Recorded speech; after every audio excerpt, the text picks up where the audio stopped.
संक्रांतीचे 3 दिवस करा या नियमांचे कटाक्षाने पालन. मकर संक्रांत 2025 जाणून घ्या यंदा संक्रांत कशावर येणार. भोगी व संक्रांतीला काय करावे आणि काय करू नये याची संपूर्ण माहिती आजच्या या व्हिडिओमध्ये मी तुम्हाला सांगणार आहे.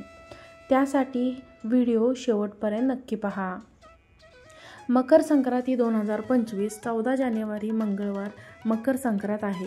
त्याआधी 13 जानेवारीला आपण भोगी साजरी करत असतो आणि आपण मकर संक्रांतीला दुसऱ्या दिवशी म्हणजेच मकर संक्रांतीनंतर दुसऱ्या दिवशी 15 जानेवारीला आपण करी दिन म्हणजेच किंक्रात दिन साजरी करत असतो.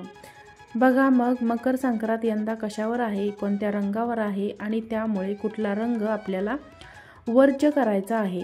त्यानंतर मकर संक्रांतीच्या दिवशी कुठला शुभ रंग घातला पाहिजे, सुगड पूजन व भोगीला काय केले पाहिजे, मकर संक्रांतीच्या दिवशी कुठला आपल्याला दान करायचं आहे की जेणेकरून मकर संक्रांतीचे भरपूर पुण्य आपल्याला मिळेल.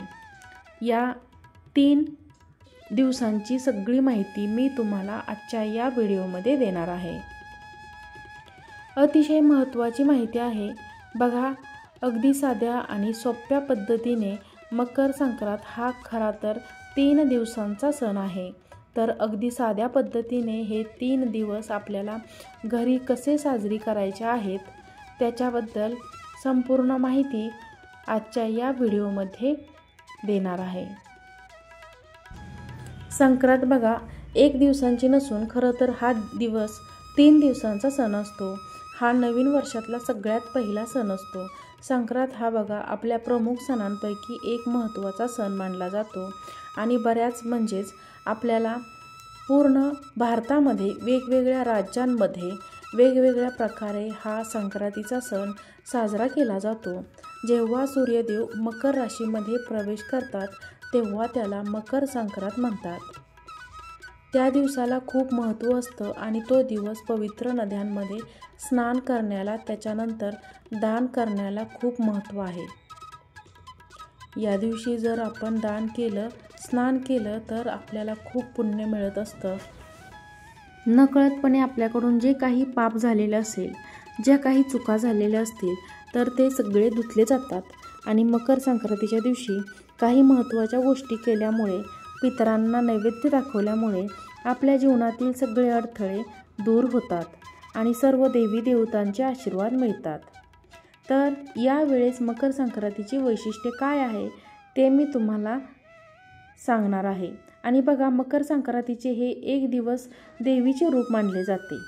तर त्यामुळे देवीने यावर्षी काय परिधान केले आहे, देवी कशावर बसली आहे आणि देवीने या गोष्टी परिधान केल्या आहेत किंवा ज्या गोष्टी देवीला यावर्षी अर्पण करायच्या आहेत तर त्या गोष्टी आपल्याला वर्ज्य करायच्या असतात, म्हणजेच त्या गोष्टी आपल्याला वापरायच्या नसतात.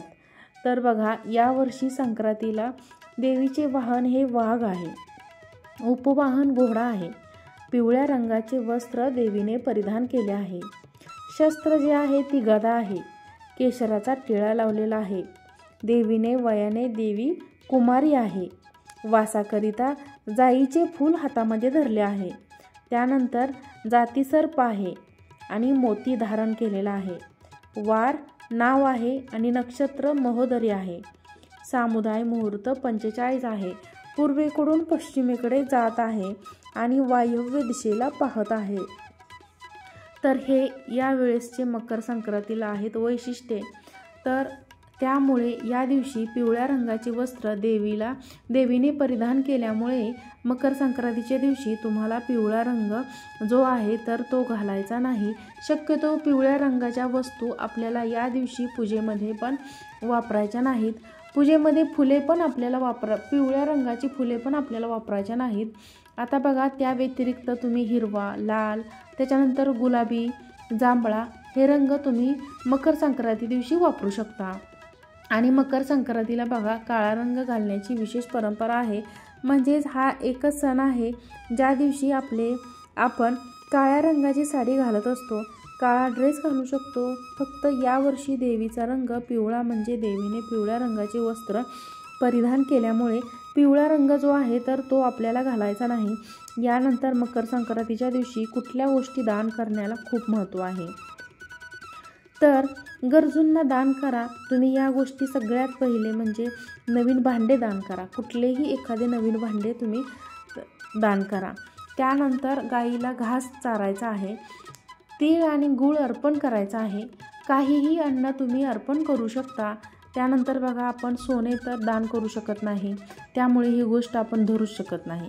त्यानंतर दुसरी गोष्ट म्हणजे भूमी पण आपण दान करू शकत नाही. आणि त्यानंतर वस्त्र, तुम्ही काहीही एखादं दान करू शकता. तुम्हाला जमेल ती गोष्ट यावर्षी दान करा. यावर्षी या सणाला दानाला खूप महत्त्व आहे. त्यामुळे मकर संक्रांती दिवशी दान केल्यामुळे आपल्या आयुष्यातल्या सगळ्या अडथळे दूर होतात. आणि यानंतर मकर संक्रांतीच्या दिवशी कुठल्याही गोष्टी करू नये ज्यामुळे आपल्याला अडथळे येऊ शकतात. तर सगळ्यात पहिले मकर संक्रांतीच्या दिवशी उशिरापर्यंत झोपू नये. यानंतर मकर संक्रांती दिवशी केस कापणे किंवा केस धुणे व दात घासणे या दिवशी सुद्धा करायच्या नाहीत. आता तुम्ही म्हणाल, ताई दात कसे घासायचे नाही? तर मग आपल्याला या दिवशी ब्रशने दात न घासता पूर्वी कडुलिंबाच्या काडीने दात घासायची परंपरा होती. तसेच तुम्ही त्या दिवशी कडुलिंबाच्या काडीने दात घासू शकता. त्यामागे सायंटिफिक रिझन पण आहे की आपण रोज ब्रश नाही तर दात घासत असतो, पण कडुलिंबाच्या काड्यांनी एक दिवस जरा दात घासले तर त्याचा आपल्या दातांसाठी म्हणजे दात मजबूत होण्यासाठी त्याचा उपयोग होत असतो. शिवाय तुम्ही कितीही बघा, आपली टूथ पावडर असते, पावडरने बोटाने पण आपण दात घासू शकतो किंवा माउथ वॉशरने सुद्धा असेल तर माउथ फ्रेशरने सुद्धा त्याच्याने पण आपण एक दिवस दात घासू शकतो. आता हे बघा, हे नियम तुम्हाला जे पाळता आले तर तुम्ही शक्यतो पाळा. तर ते तुम्ही पाळायचेच आहेत नियम, बाकी तुमची इच्छा. त्यानंतर दुसरी गोष्ट म्हणजे कठीण बोलणे, अपमानग्रस्त बोलणे, कोणाचा तरी अपमान करणे. संक्रांती दिवशी या गोष्टी टाळल्या गेल्या पाहिजेत. त्या दिवशी खोटं बोलू नये, कोणाला काहीतरी शिवीगाळ वगैरे करू नये. घरामध्ये त्या दिवशी भांडण तंटे अजिबात करू नये, वादविवाद घालायचे नाहीत. यानंतर बघा, आपल्याला या दिवशी वृक्ष तोडायचं नाही. म्हणजे बघा, आपल्याला छोटेसे कुंडीतले पण झाड असेल तरी ते सुद्धा आपल्याला तोडायचं नाही किंवा त्याची फांदीसुद्धा त्या दिवशी तोडायची नाही. फुले, तुळशीची पाने या दिवशी तोडू नये. नंतर दूध देणाऱ्या जनावरांचे या दिवशी दूध काढू नये असे म्हटलं जातं. आता तुमच्या माझ्यासारख्यांकडे तर आपल्याकडे काही नसते, पण जे गावाकडे लोक आहेत त्यांनी हा नियम पाळायचा आहे की त्यांच्याकडे दूध देणारे जनावरे असतील तर त्याचा दूध काढायचं म्हणा, बकरीचं म्हणा, म्हशीचं म्हणा, कोणत्याही जनावराचे दूध काढायचे नाही. या दिवशी ब्रह्मचर्याचं पालन करायचं आहे. मांसाहार कटाक्षाने टाळायचा आहे. आणि बघा, या दिवशी सुगडपूजन केले जाते. सुगडपूजन जे आहे तर ते कोणीही करू शकते. घरातलं असं काही नाही की पुरुष करू शकत नाहीत, महिला करू शकतात, पुरुषही सुगडपूजन करू शकतात. दुसरी गोष्ट म्हणजे जर स्त्रीला प्रेग्नंट असेल आणि तिला 7वा महिना लागला असेल तर तिने सुगडपूजन करू नये. 7व्या नंतरचा असेल 8वा महिना किंवा 9वा महिना असेल तर त्यांनी सुगडपूजन करायचं नाही. कारण बघा, याच्या मागे सायंटिफिक रिझन पण असतं की 7वा महिना लागल्यानंतर त्या स्त्रीला स्वतःची काळजी घेणं जास्त महत्त्वाचं असतं. त्यानंतर कुठल्याही प्रकारची पूजा किंवा सुगडपूजन महिना लागल्यानंतर करत नाहीत असा पण नियम आहे. पण बघा, नियम आहे, यातील जमतील तेवढे नियम तुम्हाला पाळायचे आहेत. अगदी सोपे नियम आहेत, फार काही अवघड असे नियम नाहीत. फक्त या गोष्टी आपल्याला लक्षात ठेवायच्या आहेत, या चुका आपल्याला होऊ द्यायच्या नाहीत. यानंतर मकर संक्रांतीच्या दिवशी काय करायचं ते सगळ्यात पहिले म्हणजे सकाळी लवकर उठावे. अंघोळ झाल्यानंतर आपल्याला सूर्यदेवाला अर्घ्य अर्पण करायचं आहे.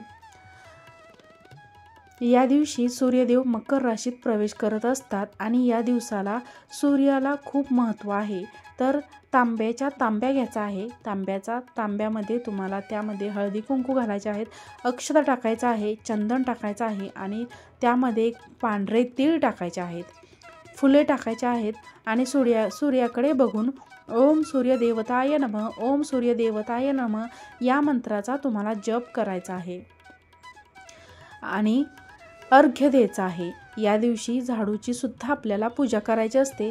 झाडू खरेदी करणे या दिवशी शुभ मानले जात. साक्षात लक्ष्मी झाडूमध्ये असते. आपण लक्ष्मीपूजनाला सुद्धा झाडूची पूजा करत असतो.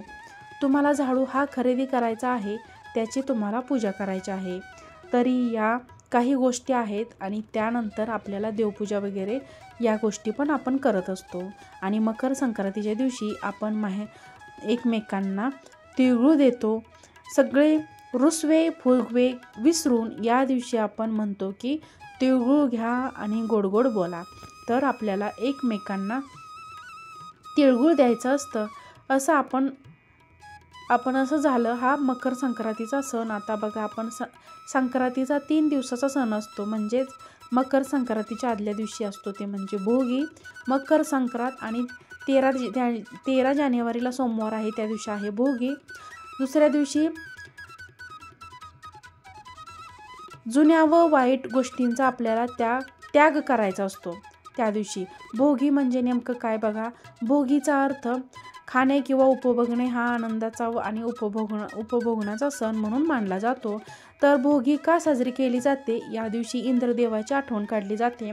इंद्रदेवाने यावर्षी आपल्या धर्तीवर उदंड पीक उगावे म्हणून देवांना प्रार्थना केलेली होती आणि वर्षानुवर्षे बळीराजा आपल्या शेतातून आपले पीक काढत राहू, या पृथ्वीवरच्या माणसांची किंवा प्राण्यांची भूक भागवत राहू अशी प्रार्थना भोगीच्या दिवशी केली जाते. या दिवशी बघा बऱ्याच अशा राज्यांमध्ये छोटीशी होळी पेटवली जाते आणि त्यामध्ये काही वस्तूंची आहुती दिली जाते. बघा या दिवशी उपलब्ध असणाऱ्या आणि शरीरामध्ये उष्णता वाढवणाऱ्या अनेक पदार्थांचा समावेश करून त्याची भाजी बनवली जाते. बाजरीच्या भाकरीला तीळ लावून बाजरीची भाकरी बनवली जाते. त्यानंतर त्यावरती खरडा, त्यानंतर सर्व प्रकारच्या थोड्याफार शेंगा या दिवसांमध्ये असतात, वाटाणे, त्यानंतर वांगी, बटाटा अशा सगळ्या भाज्या मिक्स करून भोगीची भाजी बनवली जाते. या दिवशी देवांना पण तोच नैवेद्य दाखवला जातो. आणि या दिवशी भोगीची भाजी करायची असते.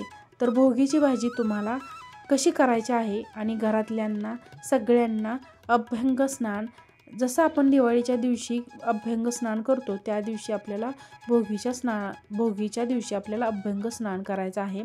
त्या पाण्यामध्ये भोगी संक्रांत या दोन्ही दिवशी आपल्याला आंघोळीच्या पाण्यामध्ये पांढरे तीळ टाकून आंघोळ करायचे आहे.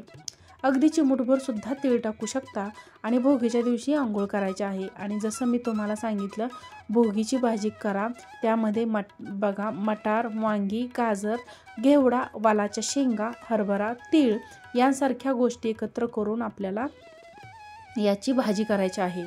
आणि त्यामुळे ही भोगीची भाजी आपल्याला या दिवसांमध्ये शरीराला खूप चांगली असते. आणि तीळ लावलेली बाजरीची भाकरी खायची आहे. अगदी अशी सोप्या पद्धतीने भोगीचा दिवस साजरा करायचा असतो. तर बघा भोगीनंतर मकर संक्रांती दिवस कसा साजरी करायचा ते सांगितलं आहे. आता मकर संक्रांतीच्या दुसऱ्या दिवशी 15 जानेवारीला बुधवार आहे. म्हणजे बुधवारी किंक्रात किंवा त्या दिवशी खरेदी आपण म्हणत असतो. किंक्रातीच्या दिवशी काही शुभ गोष्टी ज्या आहेत त्या शुभ काम या दिवशी केले जात नाही. कुठलेही खरेदी या दिवशी केली जात नाही. या दिवशी फक्त बेसनाची धिरडे करून खाल्ले जातात. कुठल्याही छोटे मोठे काही शुभ काम असेल तुम्हाला या दिवशी करायचं असेल तर किंक्रातीच्या दिवशी अजिबात करायचं नाही.